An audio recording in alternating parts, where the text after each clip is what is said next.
Capítulo 8. Humildade e pecado. Leitura. Pecadores, dos quais eu sou o principal. 1 Timóteo 1,15.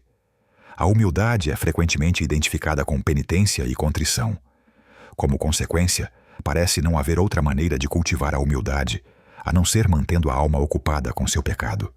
Aprendemos, penso, que a humildade é algo diferente e, além disso, vimos no ensinamento de nosso Senhor Jesus e das epístolas do Novo Testamento quantas vezes a virtude é mostrada sem nenhuma referência ao pecado. Na própria natureza das coisas, na relação completa da criatura com o Criador, na vida de Jesus, como ele a viveu e a compartilha conosco, a humildade é a própria essência da santidade, como o é da bênção. Isso é a destituição do ego pela entronização de Deus. Onde Deus é tudo, o ego é nada. Mas, apesar de esse ser o aspecto da verdade que senti ser especialmente necessário destacar, preciso dizer, de maneira rápida, o que a profundeza e intensidade do pecado do homem e da graça de Deus dão à humildade dos santos. Temos apenas de olhar para um homem como o apóstolo Paulo para ver como, através de sua vida, como um homem remido e santo, ele vive inextinguivelmente a profunda percepção de ter sido um pecador. Conhecemos as passagens nas quais ele se refere à sua vida como um perseguidor e blasfemo. Eu sou o menor dos apóstolos, que mesmo não sou digno de ser chamado apóstolo, pois persegui a igreja de Deus. Trabalhei muito mais do que todos eles. Todavia, não eu, mas a graça de Deus comigo. 1 Coríntios 15, do 9 ao 10. A mim, o menor de todos os santos, me foi dada esta graça de pregar aos gentios. Efésios 3:8. A mim, que noutro tempo era blasfemo e perseguidor e insolente, mas obtive misericórdia, pois o fiz na ignorância, na incredulidade. Cristo Jesus veio ao mundo para salvar os pecadores, dos quais eu sou o principal. 1 Timóteo 1, do 13 ao 15. A graça de Deus o salvou. Deus nunca mais se lembrou do seu pecado, mas Paulo nunca poderia esquecer quão terrivelmente havia pecado. Quanto mais ele se regozijava na salvação de Deus, e mais sua experiência da graça de Deus o preenchia com alegria indizível, mais clara era sua percepção de que ele era um pecador salvo, e de que a salvação não tinha significado ou doçura, exceto pelo fato de ele ser um pecador fazer com que isso lhe fosse precioso e real. Nunca, nem por um momento, ele poderia esquecer que foi um pecador que Deus tomou nos braços e coroou com seu amor. Os textos que acabamos de citar são frequentemente citados como a confissão de Paulo de seu diário pecar. Você tem apenas de lê-los atentamente em seu contexto para ver quão pouca relação eles têm com isso.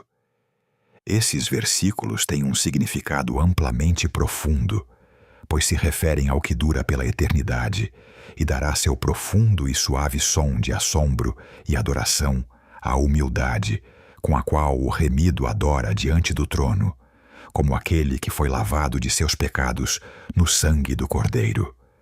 Nunca, nem mesmo na glória, eles podem ser outra coisa a não ser pecadores redimidos.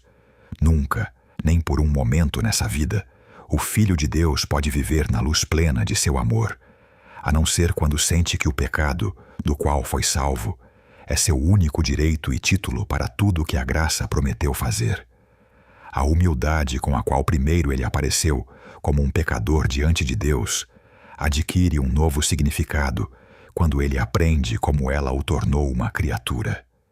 E depois, continuamente, a humildade na qual ele nasceu como uma criatura tem sua mais profunda, mais rica forma de adoração, na memória de que deve ser um monumento do maravilhoso amor redentor de Deus. A verdadeira importância do que essas expressões de Paulo nos ensinam vem-nos todas mais fortes quando repararmos o notável fato de que, através de toda a sua trajetória cristã, nunca achamos, da ponta de sua pena, nem mesmo naquelas epístolas em que temos suas mais intensas confissões pessoais, qualquer coisa como confissão de pecado.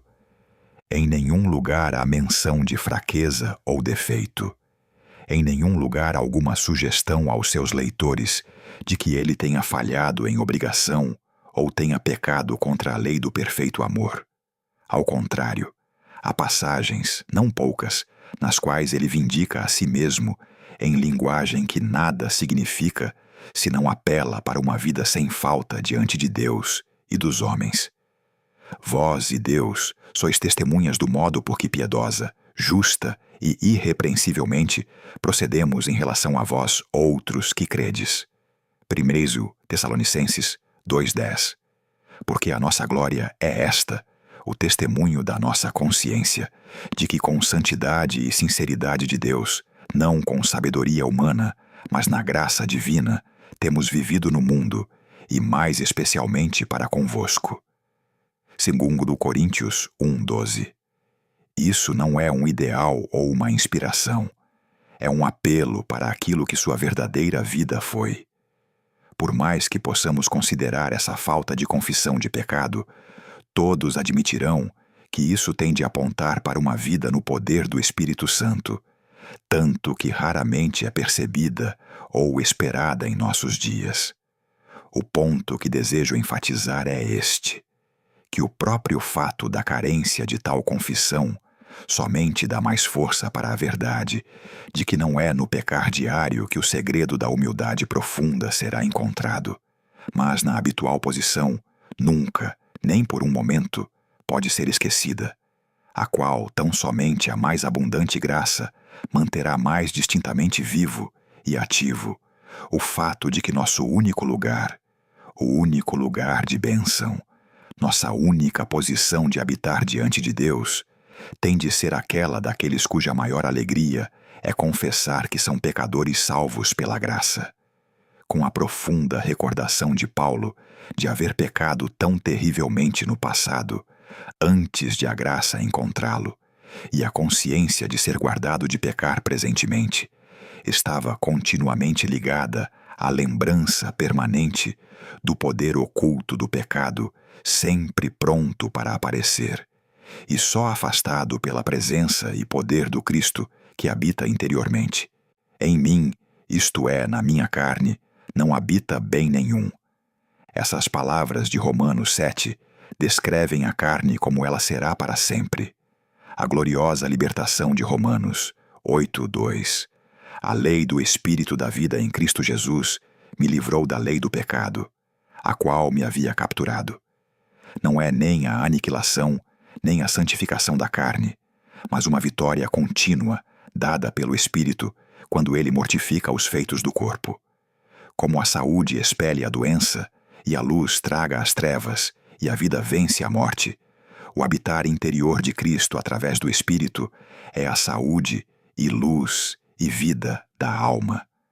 Mas com isso, a convicção da possibilidade de abandono e perigo sempre tempera a fé de alguém na ação passageira ou contínua do Espírito Santo, dando-lhe aquele senso simples de dependência que faz a fé superior e alegra as criaturas com uma humildade que vive apenas pela graça de Deus. Todas as 3 passagens anteriormente citadas mostram que foi a maravilhosa graça dada a Paulo, e da qual ele sentia necessidade a todo momento, que o humilhava tão profundamente. A graça de Deus que estava nele e o capacitava a laborar mais abundantemente do que todos os outros. A graça para pregar aos idólatras as insondáveis riquezas de Cristo. A graça que sobrepujava abundante com a fé e o amor que estão em Cristo Jesus.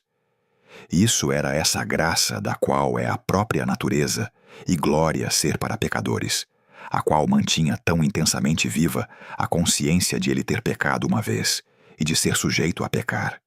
Onde abundou o pecado, superabundou a graça. Romanos 5:20. Isso revela quanto a própria essência da graça é tratar com o pecado e afastá-lo, e como ela deve sempre ser. Quanto mais abundante a experiência de graça, mais intensa consciência de ser um pecador.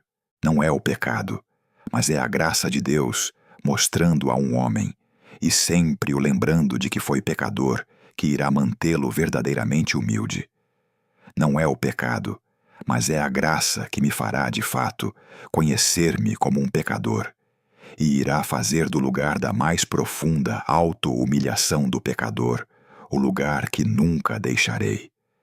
Temo que haja muitos que, pelas fortes expressões de autocondenação e autoacusação, têm buscado humilhar-se e têm de confessar com pesar que um espírito humilde, um coração de humildade, que é acompanhado de bondade e compaixão, de mansidão e tolerância, ainda está tão longe como sempre esteve. Estar ocupado com o ego, mesmo na mais profunda autoaversão, não pode nunca nos livrar do ego. É a revelação de Deus, não apenas pela lei condenando o pecado, mas pela sua graça libertando dele, que nos fará humildes. A lei pode quebrar o coração com temor, mas é apenas a graça que trabalha aquela doce humildade que se torna uma alegria para a alma como sua segunda natureza. Foi a revelação de Deus em sua santidade, aproximando-se para fazer a si mesmo conhecido em sua graça, que fez Abraão e Jacó, Jó e Isaías curvarem-se tão baixo. É a alma na qual Deus, o Criador, como o tudo da criatura no nada ser desta, Deus, o Redentor, em sua graça, como o tudo do pecador em sua pecaminosidade, é esperado e confiado e adorado, que irá encontrar a si mesmo tão preenchido com sua presença que não haverá lugar para o ego. Somente então a promessa poderá ser cumprida. A altivez do homem será rebaixada, e só o Senhor será exaltado naquele dia. Isaías 2:11. Isso é o pecador habitando na plena luz do amor redentor e santo de Deus, na experiência daquele habitar interior, cheio do amor divino, que vem através de Cristo e do Espírito Santo, que não pode ser nada senão humilde. Não estar ocupado com o pecado, mas estar ocupado com Deus, nos traz libertação do ego.